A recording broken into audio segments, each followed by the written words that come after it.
Hello and welcome back to the Valencia Property Podcast. In this fifth episode, we are going to be doing various things. Firstly, we're looking at the different visas that people can get to come and live in Spain, the requirements and the possibilities, along with the type of person that the visa may suit. But before we start, just a few pieces of news and thanks. Firstly, I'm pretty sure we've just had the busiest week we've ever had after over 20 years of doing this work. It was also lovely to see some answers this week on a Facebook post asking about our company and its reputation, and unanimously in the replies we had loads of people praising us for our honesty, transparency, and better still, the fun we put into the search for properties, not to mention the professionalism. It's really humbling to hear that after we have helped people to get their home, they're really grateful for the efforts we put in. It's what we aim for, of course, but it's good that people have really nice things to say about us.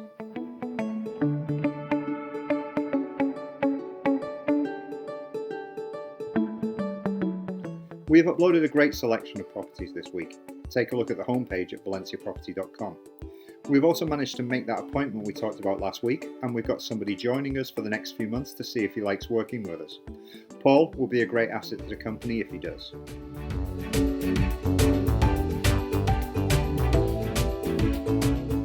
In music news, concerts in Valencia this summer now include Texas, Simple Minds, the Black Eyed Peas, Maneskin, Christina Aguilera and Iggy Pop. Of course, I had already bought my tickets for Simple Minds in Murcia, so now I may have to see them twice, once in a bullring in 40-degree heat, and then in Valencia. Remember, you can sign up to our WhatsApp broadcast list where we send first notifications of price drops, new properties, bargains, blog posts and more. Drop me a line on WhatsApp on 0034 for Spain, 657 994311 with your name and message, I want in, and I'll add you. It's strictly limited to the first 256 people to contact, as that's the limit that WhatsApp has. We've had to add a second group because the first one was totally filled up. So there's a lot of people receiving these messages. Just before we start, we have our first listener question today, and it's from Stephen.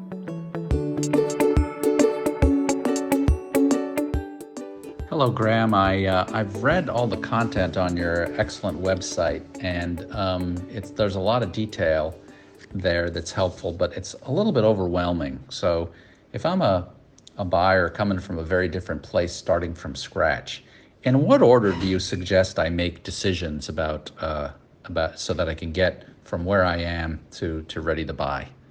Do I look at location first, housing type? What is your sort of a guide to the order in which to make decisions that maybe can then guide me through your website? That's a typical question, and our answer is usually the same whenever we get asked this. Location is everything. You shouldn't expect to turn up and go and see 10 properties on the first day and choose one that suits you and buy it. That'll only happen if you don't really care about where you buy. Investors, for example, looking for a return on their investment are just looking for returns, not location.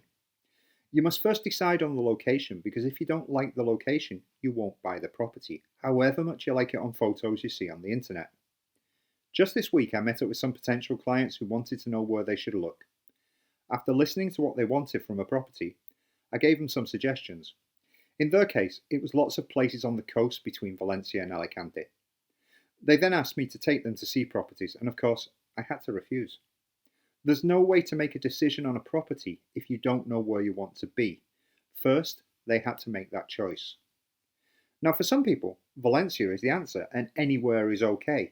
But we like to be more forensic and find as perfect a place as possible for our clients. Now, the second part of the question is interesting because once you've decided on that location, then we usually ask you to fill in a form. Sounds boring, but that's what we do. And the form has got your must-haves, your would-likes, and your definitely mustn't-haves. Once you do that, we know the type of property you want. At that point, we can start looking. We start looking in the areas that you want for the type of property you want, and of course, that's within your price range. Once we do that, we generally find a place pretty quickly for most of our clients. Hope that helps, Stephen.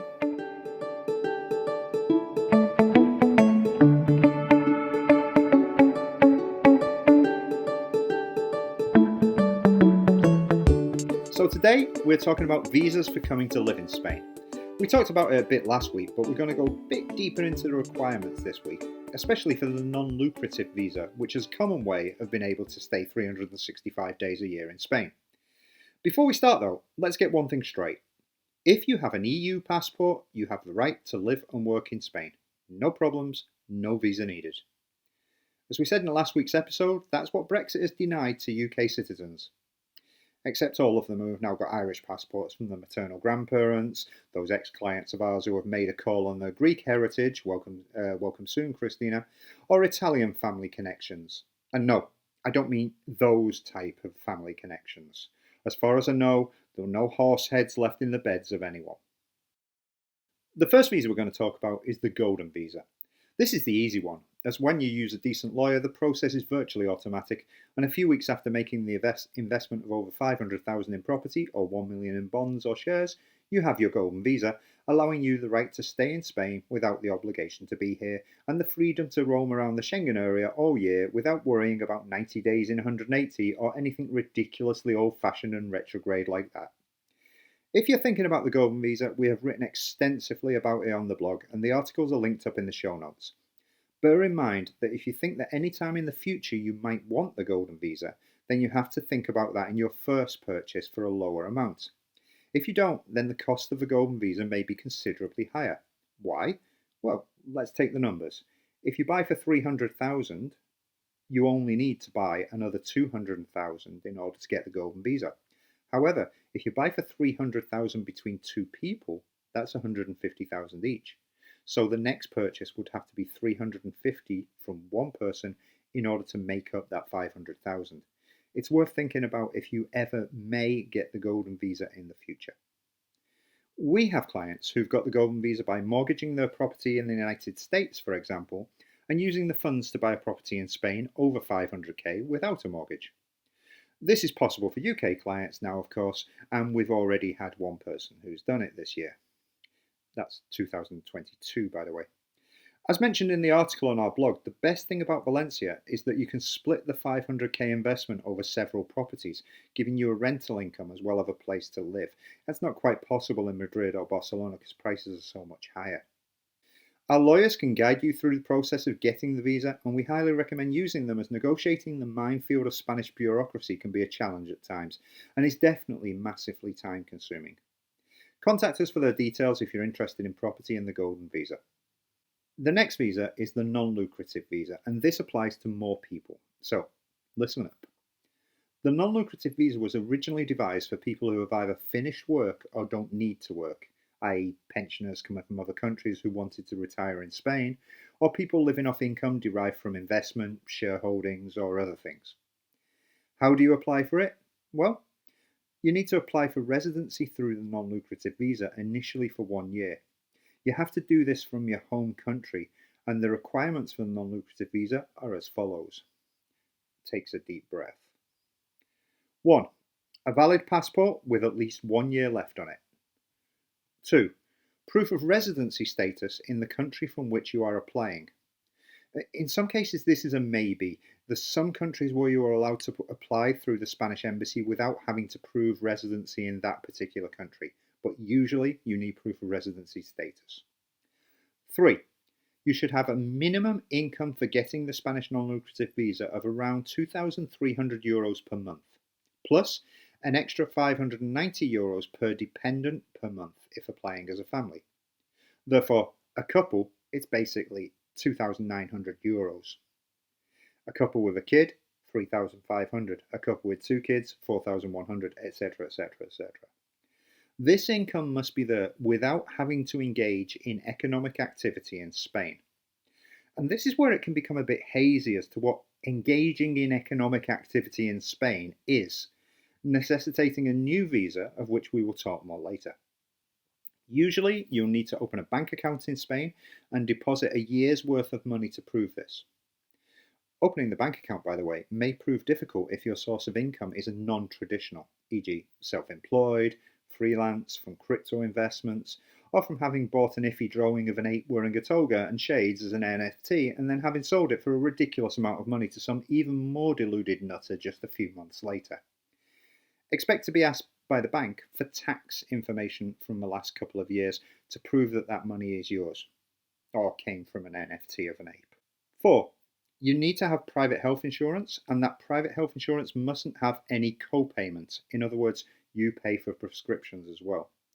As we've mentioned before on our blog, this becomes more expensive as you get older, and you really need to keep this in mind as you get older because the price will go up year on year.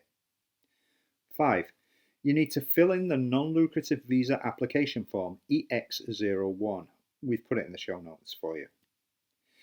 6. You need to complete a visa application form.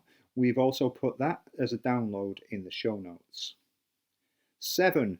You need a completed application form, Model 790, code 052, with payment made. It's again in the show notes, linked up. 8.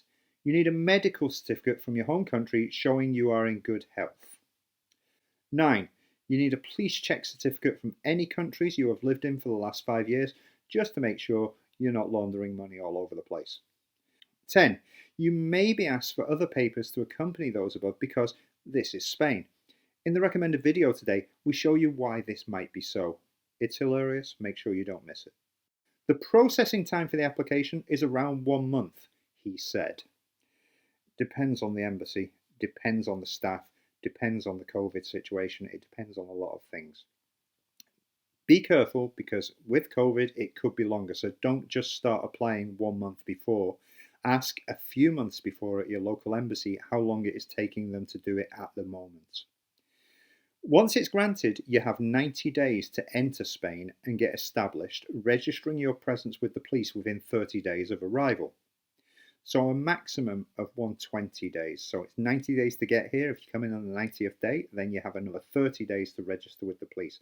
Otherwise, your visa will become null and void. The next type of visa is the entrepreneur's visa. Very quickly, forget it. Said it last week, don't bother, it's a waste of time because it takes forever and you're not guaranteed you're going to do it even if you've got the best business plan in the world. Said it last week, I repeat it this week. Finally, we have the digital nomad visa. Why am I talking about something that doesn't exist? Well, the digital nomad visa has been confirmed by the Parliament and it looks like it will be in place by midsummer, as we said, but the requirements are not out yet. It looks like it's going to be similar to the non-lucrative visa in the sense you'll have to show your income to be sufficient to live on from your activity and that you can do your activity from anywhere, whether that is as a freelancer, a business owner, or an employee of a company in a different country. We expect the amount required to be similar at around €2,300 for an individual, and you'll become a Spanish taxpayer working here. However, tax will only be charged at 15% for the first 5 years, so it could be a good option for people. More details are to come as they are published, but it's an exciting development and we have a lot of interested parties waiting on the details of this visa in order to move to Valencia. You won't believe how many people we got interested in this. It's a lot. So that's it about visas for this week. If you've got any more questions about it, shoot us a question at information@valencia-property.com and we'll attempt to answer it next week. Now we move on to the listeners' questions. We've got 3 more questions this week. Firstly, we've got one from Tony about mortgages. Hi, Graham. As I consider my move to Valencia, what should I know about the differences between mortgages in Valencia versus mortgages in the United States, and how should I best prepare my credit for evaluation by the Spanish banks? So, Tony, you're treated the same as any other resident or non-resident in the sense that there are 2 things that are important: income and outgoings. If you can prove that you can afford to pay the installments on the mortgage, then you can get one. Some banks will not allow you to have a mortgage if you earn your money in a different currency, but luckily this is not a generalized thing. We send people to Mortgage Direct, we've linked them up in the show notes, as they have relationships with all of the banks and are able to source a bank that will suit your requirements. However, you need to clean up any outstanding debts you may have in the States, for example, because they will take into account car loans, credit cards, mortgages, second property mortgages, any other debts. You've got to be really careful. They can see that when you supply your paperwork, so you've got to make sure that you'll be able to pay. The next question is from John, and it's about Spanish construction. Hello, Graham. We have found out that Spanish housing is insulated less than in our home countries. What other quirks do we need to know about in buying Spanish homes? So, yes, insulation lacks in Spanish construction. Often walls are single skin or single layer with no cavity wall or insulation. Roofs are often worse, and this can be a problem in penthouse apartments, of course, as that lovely wooden vaulted ceiling is more or less directly under the tiled roof, which is more or less directly under a sun, which makes it very hot. It also means in winter it's cold. In summer, the air conditioning gets a very good workout. You need to take this into consideration when you're buying a property, of course. Northern facing flats get very cold in the winter. Southern facing flats are often too hot for 9 months of the year. The Valencians' Goldilocks orientation is east, by the way. What more do you need to know about quirks?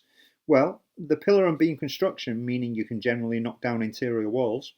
In older buildings, you may need to change the pipework as it might be lead piping.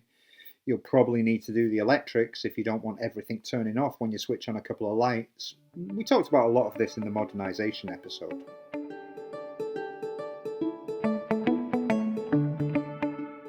The next question we have is from Lachlan, and it's about how we can represent you. Hello, my name is Lachlan, and I have a question for the podcast.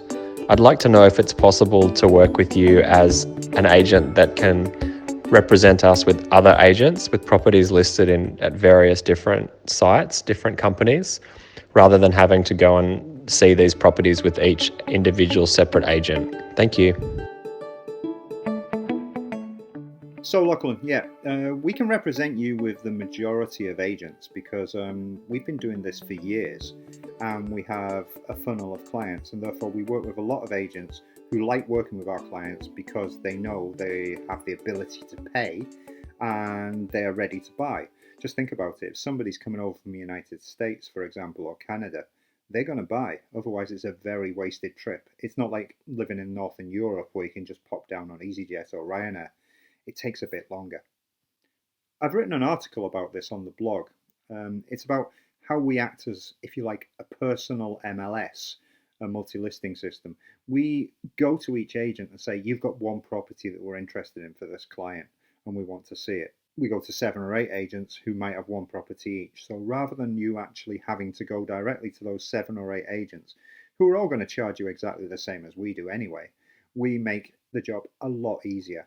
10 o'clock, 11 o'clock, 12 o'clock, 1 o'clock, we'll put together an itinerary that suits you based on what each agent has got. All of the agents are quite happy to work with us in this sense. There are some agents who don't work with us, and there are some agents who we don't work with. There are reasons. If you want to know why, just ask. Send me an email and I'll tell you why. I've linked up in the show notes the article in which we talk about working as a personal MLS and also why we act as a buyer's agent in Valencia. It's a very simple process working as a buyer's agent, and it's normal because here in Valencia, agents traditionally charge both the buyer and the seller.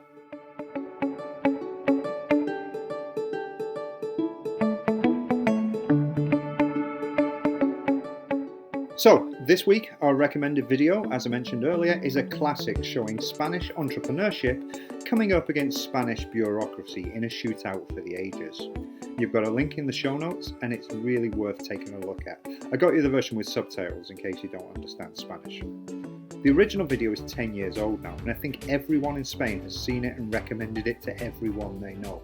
It's truly superb. It's what awaits you when doing paperwork, so get a lawyer with a power of attorney. You have been warned if you don't. This is what will happen. The recommended article this week, well, on the blog this week we wrote a pie into what makes Valencia so livable. 20 little things that make living in Valencia great. Sometimes we don't appreciate what we have, so I thought I'd write about some of them. Take a look at the article at the link in the show notes.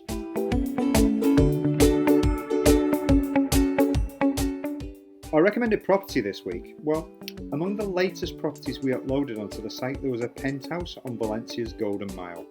It needs a reform, but it's particularly interesting for anyone in this price range. 750,000 anyone? The description is interesting too. I'm not going to repeat all of it, but it starts off with, about the igneous chariot of swift flaming steeds, I crossed with him the shadows of the night, and we crossed the deep realms of unmeasured space through suns and worlds. What's this? My palace. Why did it start like that? Well, it's on Poeta Vicentiquero, which is a road named after a poet, and that's one of his poems.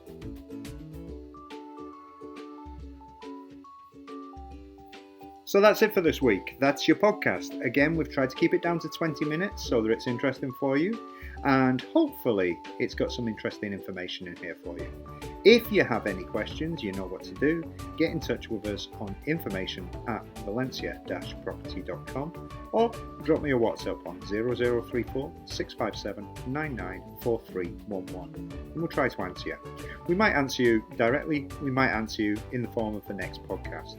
Don't forget to subscribe, like and share this podcast with your friends, anyone you think who might like it. We try to be as useful as possible, and hopefully this podcast has been useful for you. This has been a podcast from Valencia Property. You can find us on our homepage at www.valencia-property.com. Also, if you put a / and new onto that, you'll get our blog, but you can find it on the homepage anyway. You can get in touch with us on information@valencia-property.com, or you can find us on social media. We're on Facebook, of course, Valencia Property. We're on Twitter, that's Greyhunt, GRAHUNT, and you can also find us on Instagram. Wherever you find us, we hope to see you in Valencia soon.